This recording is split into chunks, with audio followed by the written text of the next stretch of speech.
నమస్తే welcome to Vihari news.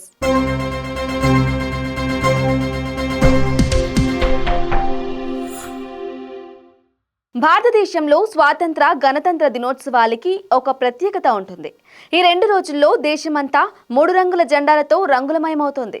తెల్ల దొరల నుండి విముక్తి పొందినందుకు గాను ఆగస్టు 15న స్వాతంత్ర దినోత్సవం, రాజ్యాంగ సభ భారత రాజ్యాంగాన్ని ఆమోదించినందుకు జనవరి 26న గణతంత్ర దినోత్సవాన్ని జరుపుకుంటారు. అయితే ఈ ఏడాది జరిగే 75వ గణతంత్ర వేడుకల ప్రత్యేకతలివే.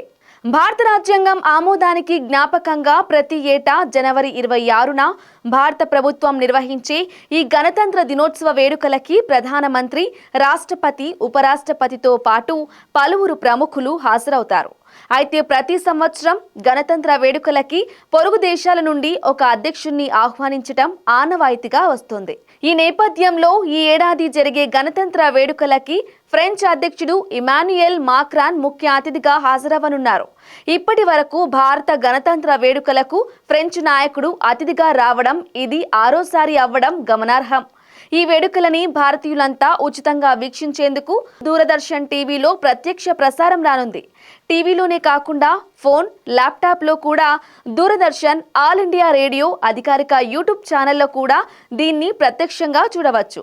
ఈ వేడుకలలో మొత్తం 28 రాష్ట్రాలు, 8 కేంద్ర పాలిత ప్రాంతాల నుండి సుమారు 2274 మంది ఎన్సీసీ క్యాండిడేట్లు రిపబ్లిక్ డే క్యాంపులో పాల్గొననున్నారు.